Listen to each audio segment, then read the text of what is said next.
Past is prologue. I want to share with you a story from many, many years ago in 1989 involving Donald Trump lying about being involved in a helicopter crash, okay?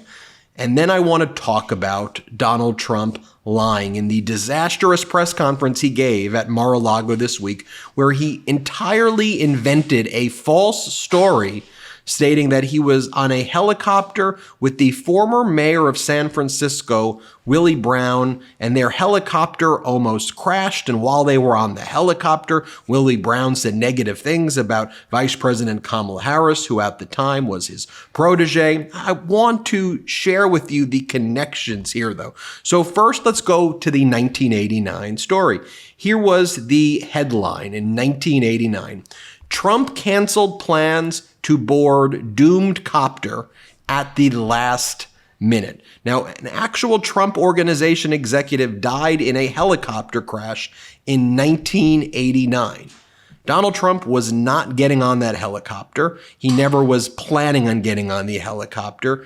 How do we know that? Because when you actually read the other newspaper articles from that time, it says Trump had definitely never planned to be on it. Bernie Dillon, vice president of Trump Sports and Entertainment, told the Associated Press in a later article. But Donald Trump was willing to capitalize on the death of a Trump Organization executive, a tragedy, and Trump made up that Donald Trump, almost died and almost got on that helicopter. Entirely false. Who does that? Who lies about that? What a monstrous thing to do. How ghoulish can you get? Donald Trump lying about getting on a helicopter that actually killed somebody? All right, now fast forward. Donald Trump gives this disastrous press conference at Mar-a-Lago, and he's trying to attack Vice President Kamala Harris, and one of the ways he and MAGA have tried to do that is through a sexist attack on Vice President Kamala Harris, where they're saying, oh, she had a relationship with the former mayor of San Francisco, Willie Brown, and that's how she got her job. And all right, Donald Trump, I mean, you slept with a porn star while your wife was pregnant, and you were cheating on the other woman with the porn star while also cheating on your wife, and you've been found liable for sexual assault. But all right, whatever. Let's just play the clip, though, where Donald Trump makes up this story. No aspect of this story is true. Never got on a helicopter with Willie Brown. Willie Brown, this incident, no aspect of this is true at all. Just totally fiction. Play this clip. Harris's relationship with Willie Brown, the former mayor of San Francisco, and how that might have intersected with her career trajectory. So I'm just wondering if you followed that discussion at all and have any thoughts on that. Well, I know Willie Brown very well. In fact, I went down in a helicopter with him. We thought maybe this is the end. We were in a helicopter going to a certain location together, and there was an emergency landing. This was not a pleasant landing, and Willie was he was a little concerned. So I know him pretty well. I mean, I haven't seen him in years, but he told me terrible things about her. But this is what you're telling me anyway, I guess. But he had a big part in what happened with Kamala. But he I don't know, maybe he's changed his tune, but he was not a fan of hers very much at that point. President, do you believe Vice President Harris would certify your election victory if you win? Yeah, I do. Mr. President, how are you planning to vote on Florida? Now I want to share with you the fact check from none other than the former mayor of San Francisco, Willie Brown. Play this clip. I know Willie Brown very well. In fact, I went down in a helicopter with him. We thought maybe this is the end. It appears that Donald Trump is talking about you today. That's what I heard. I heard that he was doing what Donald does best. Which is? His creativity fictional. So I could read you directly what he said, but in essence, he says you were doing business together, you were in a helicopter, you almost crashed. Let's start with that. I've never done business with Donald Trump. Let's start with that. And secondly, I don't think I'd want to ride on the same helicopter with him. So you were on a helicopter with him that almost crashed? No.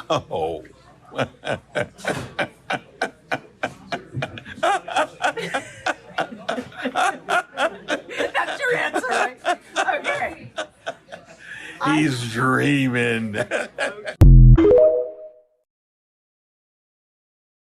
Now, here's a slightly longer clip, but it picks up at the end of what you just saw with Willie Brown, talking about, though, how much he supports Vice President Kamala Harris and how she's going to destroy Donald Trump if he is showing up at a debate, unless he's too chicken. Here, watch this clip. So you were not in a helicopter with him that almost crashed? Oh.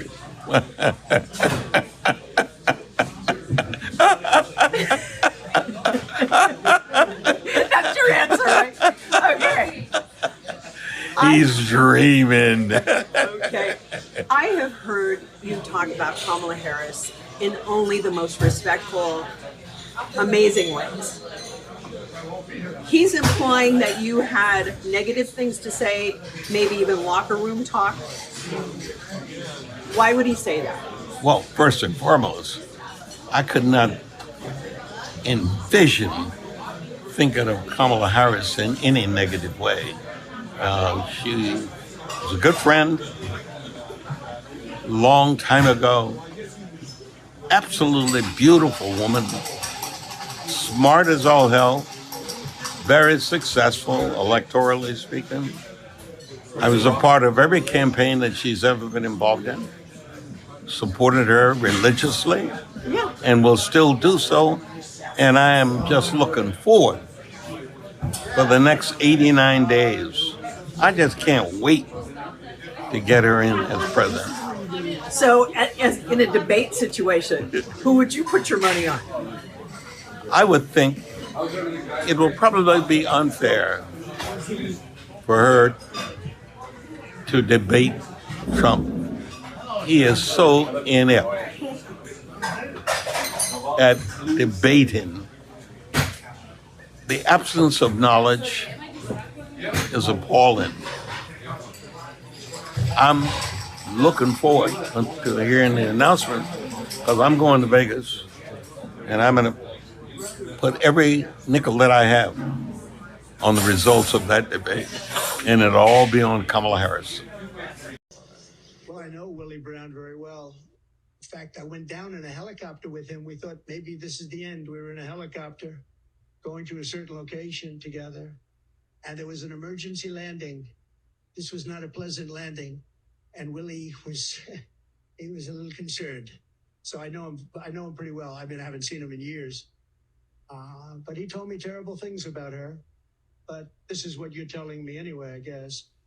But he had a big part in what happened with Kamala. But he I don't know, maybe he's changed his tune, but he was not a fan of hers very much at that point. That's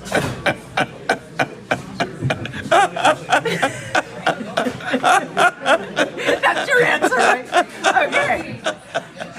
He's dreaming. Okay. As I said at the outset, past is prologue, and I talked about that story where Donald Trump lied in 1989. He lied his whole life. 89, let's go, 3 or 4 years into the future? Let's go 1993, shall we, where Donald Trump speaks in front of a congressional committee where Donald Trump, the same way right now he's out there saying that immigrants are polluting the blood of our nation or poisoning the blood of our nation. Listen to what Donald Trump said in this congressional committee hearing in 1993. Play the clip. Is this you discussing Indian blood?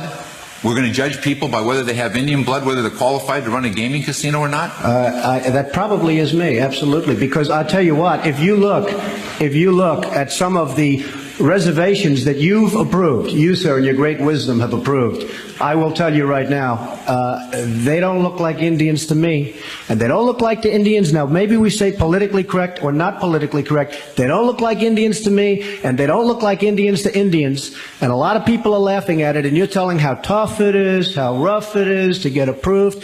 Well, you go up to Connecticut, and you look. Now, they don't look like Indians to me, sir. Thank God that's not the test of whether or not people have rights in this country or not, whether or not they pass your look test. Depends whether or not you're approving it, sir. No, it's not a question whether I'm approving it. It's not a question whether I'm approving it. Mr. Trump, you know, in the history of this country where we've heard this discussion before, they don't look Jewish to me. Oh, really? They don't look Indian to me. They don't look Italian to me. Mm-hmm. And that was a test for whether people could go into business or not go into business, whether they could get a bank loan. You're too black. You're not black enough.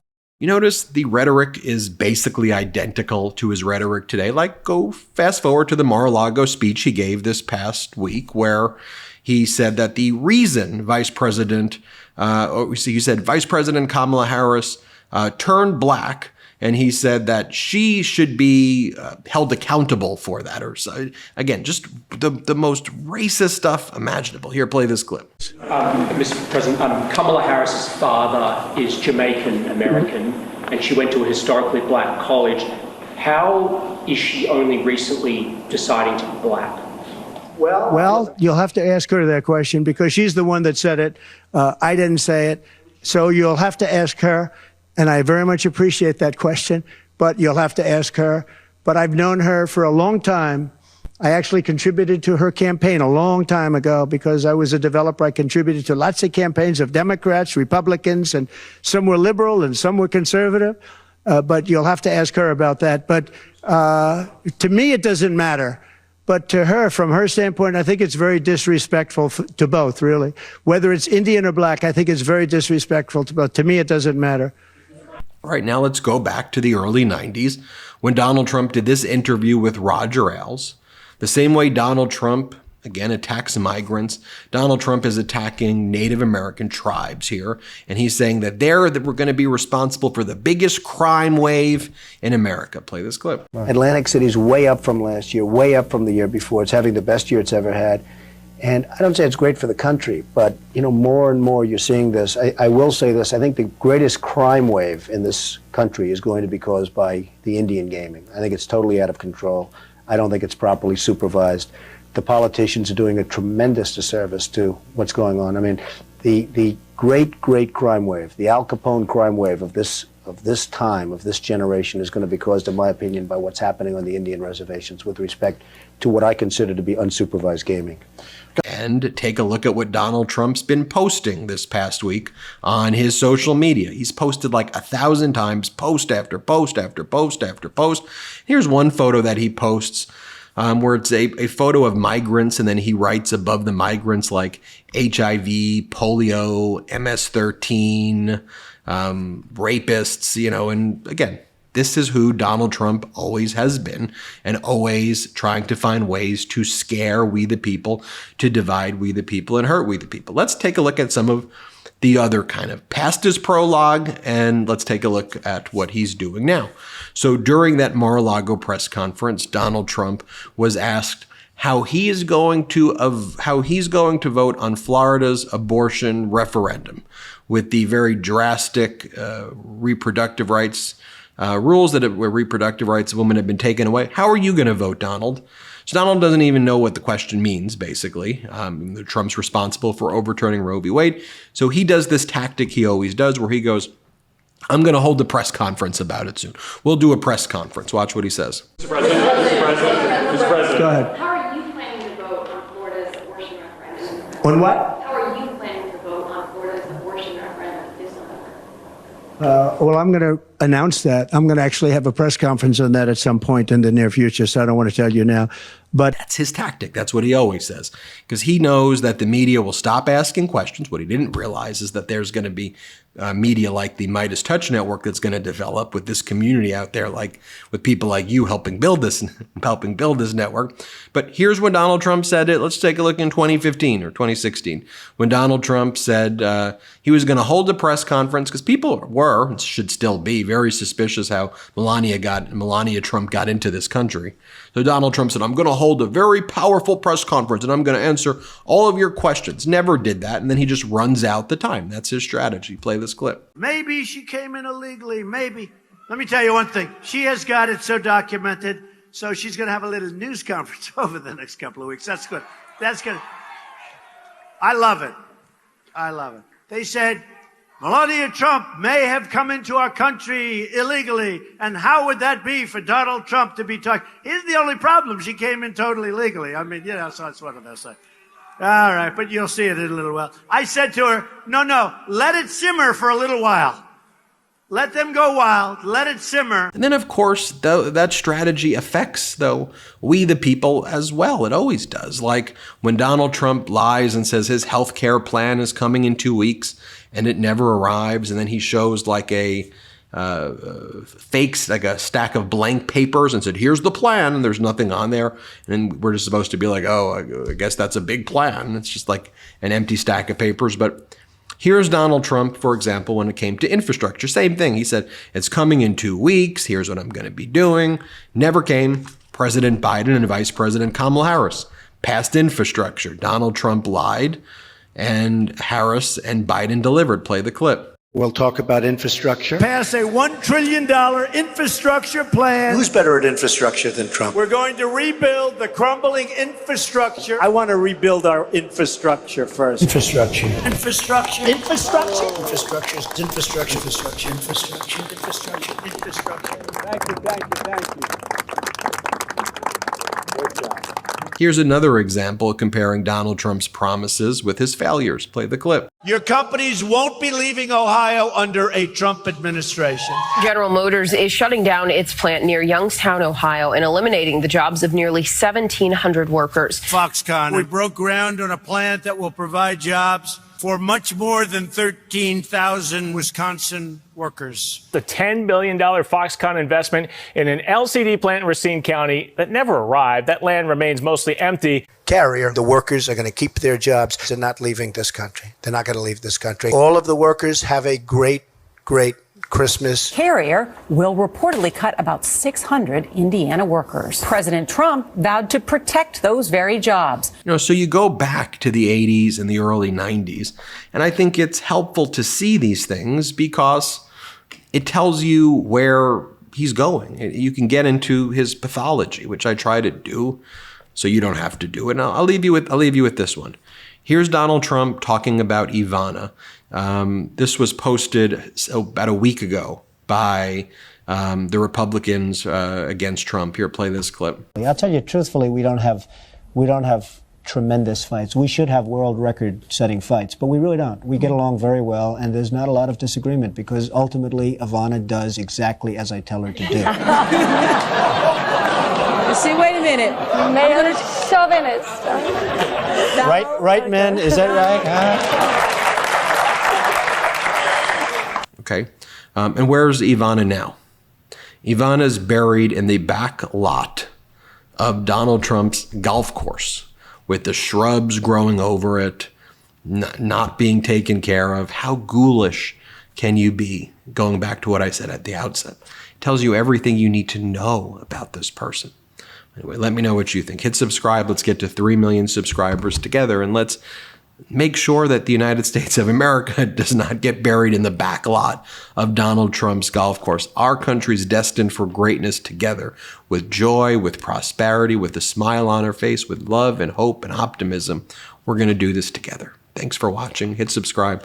Let's get to 3 million subscribers together. Love this video? Make sure you stay up to date on the latest breaking news and all things Midas by signing up to the MeidasTouch newsletter at MeidasTouch.com/newsletter.